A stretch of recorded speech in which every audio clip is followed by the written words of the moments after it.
Welcome to another edition of the BPC Corporate Showcase. My name is Jack Colreavy, Associate Director at Barclay Pearce Capital, and today my guest is Steve Hancock. Now, Steve is the founder and CEO of a new tech startup called Gifted Social. Welcome, Steve.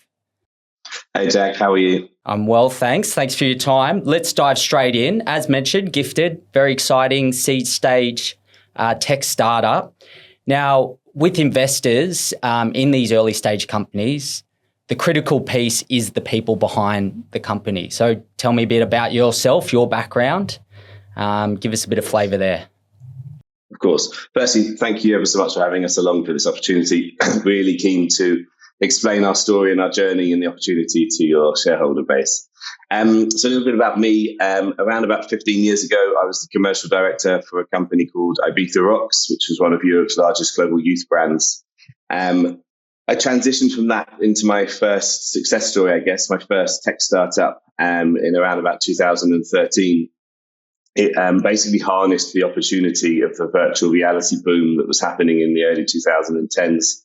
And it came from seeing an opportunity where we as a live music venue, which had a 3,000 cap venue, sold our tickets out week by week in seconds, sometimes with a supply against demand of a 10 to 50x. And I thought, what an incredible opportunity if we could actually sell live digital VR tickets to all of the fans around the world that can't buy physical tickets. So we had a pretty amazing run there. We built and secured the only licensing deals in the world with the major record labels, Sony, Warner, Universal. We worked with thousands of A-list artists. We built the platform. We built the technologies to make the camera capture possible in the first place. And we launched as a preload onto Facebook's first ever commercially shipped device, the Oculus Go, in 2015, where we were introduced on stage by Mr. Zuckerberg himself. So a good past story. And so what happened there in terms of the exit with Melody? Of course. We listed onto AIM, so good sort of public market experience in 2015. We had an incredible team, co-founder, and an excellent board there. We had a great run on AIM, and then obviously we had things to navigate like COVID, which was always fun, but a really good run. We ended up acquiring the pretty well-known streaming company called Napster, where we amalgamated our two services together. And we're going to take a position where we could be a true competitor to Spotify, a streaming platform with a lot of extra added value, VR content 360, ticketing, physical ticketing, merchandise, interactive content, and also across media. So from car to phone to laptop, all sort of seamless transition. We ended up delisting from AIM as we had an opportunity to relist and realign on NASDAQ with the full service bank that was going to underwrite that journey for us out of the States. And during that time, we had a pretty lucrative offer from a private sale, and shareholders took a vote, and we exited from the company sort of back end of 21 into early 22. Yeah, wow, what a journey. And I think that experience is so valuable, going from tech startup to listing, which is always a huge milestone, and then into a successful sort of exit. So I think that those are experiences that make you a better operator and sort of moves us forward to Gifted Social. So how did the idea for Gifted come about? Yeah, absolutely. I think took a little bit of time out, bit of a breather, bit of recovery after sort of 10 solid years. And in all honesty, got bored a lot quicker than I thought I would. So there was an evening of a dinner with an influencer friend, and in essence, at the end of the meal, his phone came out when the bill came over, and he said to the manager, "Hey, I'm an influencer. Could I get this meal for free? This is my account. This is my following." I'd have my head under the table if someone did that next to me. Oh, mate, in a very British way, I wanted the ground to swallow me up at that moment. But the phone was taken off to the hostess desk, and a few people sort of flicked through his content, came back to the table, and they said, "Look, we don't really know whether your followers or your audience is relevant to our restaurant, whether anyone's going to come down because you've posted, but we like your content. If you're prepared to do a story and a post, we can have 50% off the bill. To which he was really happy about.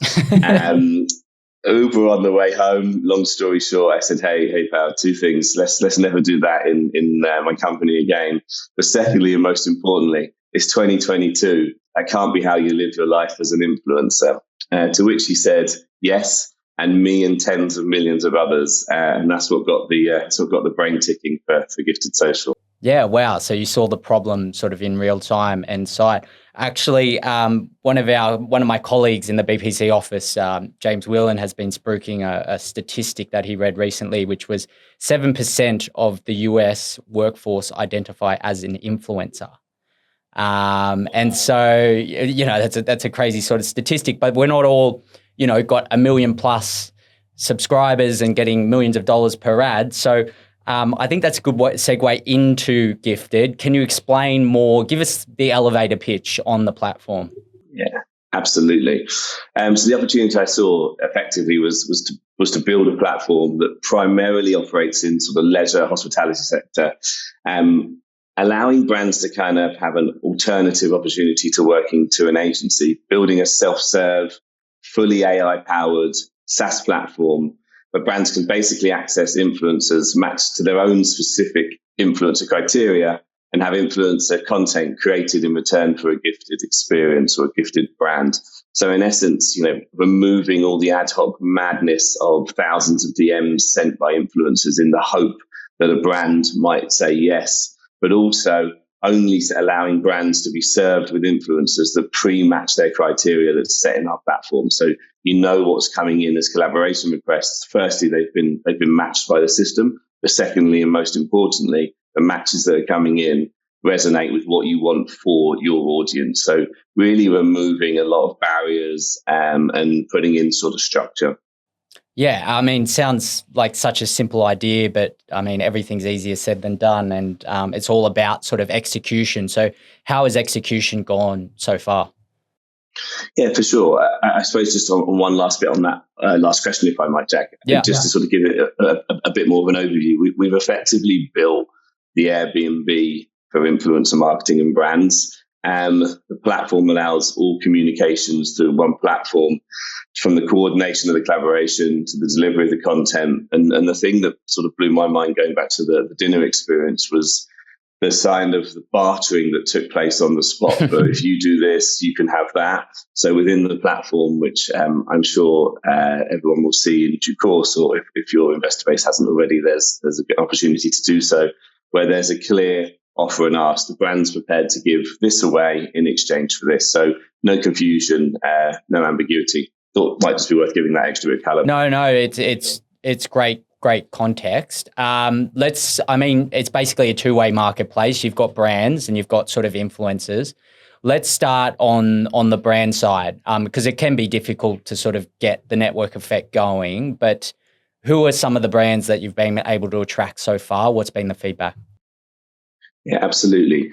So we acquired a database sort of start of this year, and we crafted what we felt was a pretty powerful outreach email.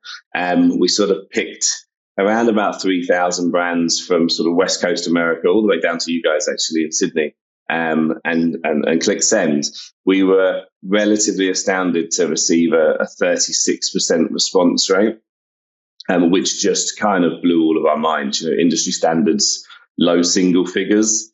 So it really sort of highlighted to us there's a global opportunity here. And I think in our minds early on, we thought, and we still do think to a large degree, sort of the rump of revenue will come from individual mum and pop managed restaurants, bars, hotels, and that sort of end of the market. But what resounded when we did the mail out is we were getting responses from Hilton, from Dorchester Collection, from Pret, from Nobu, from Virgin Atlantic, from some huge global businesses to say, look, we're really keen with what your platform does. The system's a bit broken currently. It's hard for hard for brands to really track meaningful metrics from a return on investment perspective. And going back to Melody days, we worked with influencers a lot when we had live gigs. We did something pretty amazing in the US with some huge hitters. When we used influencers, we were paying six figures. And the reality of it, when we sort of came down and drilled into it to see whether that actually really generated any additional ticket sales, was nigh on impossible to track. So, building metrics within the platform that allows brands to do that has been certainly a powerful thing to be able to engage in the first place. So, in answer to your question, we've roughly got sort of 250 brands on board on the platform currently. And I mean, we've not even scratched the surface. Yeah, no, there's some household names there already, which is really exciting. You sort of just touched on it there. From a brand sort of perspective, how can they sort of audit out what the outcomes are? For sure. So I guess it's sort of multifaceted within the platform. We've tried to build this to be as simple and as user-friendly and as self-serve as possible, which we're achieving. One KPI that we've been sort of monitoring closely, which absolutely resonates to the fact that it does seem to be well received and well used. In July, the average user time for a brand was 3.5 hours a month. We just surpassed 7.5 hours. So it really does show that brands understand it and they see the value. In terms of metrics that they can track, again, that's sort of multifolded. First and foremost, and something I'd like to mention, we sort of do a content risk analysis. So the brand gets true brand safety. Our back end runs through the influencers' pictures, postings, words, and just checks that everything's A-OK. And they sort of get an analysis score of 6 sort of headings, from alcohol to religion to nudity and everything in between. So even sort of stepping onto the platform, they have some safety in place. We've got a metric that allows a brand to see what this would have cost them in the cash world. So using industry standard rate cards, you can see what said influencer, if this was being charged. We've got one case study that we've sort of deep dived on with an influencer in London who did a big campaign for Strand Palace Hotel. And their individual saving from just this one collaboration was north of $15,000. And that was in exchange for a £250 subscription and around about sort of £60-70 worth of cost to deliver the collaboration. In addition to that, sort of a full analytics suite of the influencers, followers, and everything about them. So a real in-depth, but something that we're absolutely going to be building out substantially more on the sort of other side of this funding round. Yeah, I imagine that would be so powerful for brands to be able to see that sort of value. Let's switch to the other side. How do you attract, who are the influencers you are trying to attract? How do you attract them to the platform? And I'll add one more part to that. There are a lot of sort of bots, things like that out there. How do you know that the follow account is legit as well? You can sort of chuck that in there as well. Yeah, really good questions. I liked your statistic on the American population. There's another pretty good one that flies around from Instagram. At the end of last year, end of 23, Instagram recognized 64 million of its users as influencers. And I believe the criteria to establish that was over 5,000 followers and more than 2 posts a week. So a huge market. But most interestingly for us, 96% of that base has 1 million or less followers. And as a rule of thumb, the vast majority are completely unrepresented by talent agencies. So the opportunity is huge to be allowing an influencer to live kind of a VIP incredible lifestyle through Gifted, build their follower, build their comms with brands, and really sort of grow their journey as well. And with that, sort of your first question of how we attract, we went on a traditional marketing campaign at the start of this year across a plethora of social platforms, from obviously the obviouses of Instagram and TikTok, but also on Facebook, on Twitch, on YouTube, to sort of give a little show reel of what's to come, what we're building. And pre-launch, we managed to amass around about 16,000 signups of influencers. And we sit today at around about 25,000. But again, we've not sort of ripped the Band-Aid off. We've been kind of just in steady growth period whilst we move to the next stage of the business, which is ultimately this funding round. We're roughly gaining sort of between 80 and 100 organic signups a day from influencers. And again, we've got this lovely effect now that when a collaboration goes live, and we had an influencer last week who did 2 hotel stays across the Dorchester collection, a beautiful S-Class Mercedes, moving her around between all of the properties. And at the end, obviously, she obviously tags us in the post and thanks us for the opportunity and what our service does. On the back of that, we sort of got 19 sign-ups of her followers who are also influencers, all on the same day. So word of mouth is huge, but again, we're going to go back onto social platforms, and we can be very, very specific on that. We can even say, are you heading to Saint-Tropez next summer? Great. Do you want to go to the best restaurants and bars in Pompeii or wherever you decide to go? And the same for any major city. And I believe your last question on that, Jack, was how do we sort of vet the quality and that they're not all bots? We've got a back end system that basically vets that. It's not a rocket science algorithm. Truth be told, it's quite easy to see what percentage of an influencer's followers are non-existent.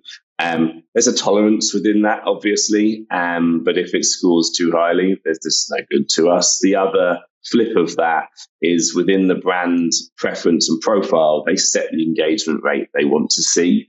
And as a rule of thumb, an influencer with a large following with all bots, they have no engagement rate because obviously, it's not organic. No one's sitting there actually writing real comments or liking or sharing. So there's an obvious easy one that you can just look at, but also our system pings if there's any sort of abnormalities. Oh, that's interesting. And it's such a simple solution. You touched on it just before. So Gifted has more or less been bootstrapped to getting to market and launching. You're now into a seed stage round to really turbocharge the growth, even though the growth has been outstanding to date. Do you want to just take us through? You are raising approximately £2 million for this. What's the use of proceeds? What do you intend to achieve using this investment? Of course, yeah. Making it a bit more territorial for you guys, sort of raising circa $4 million Australian dollars.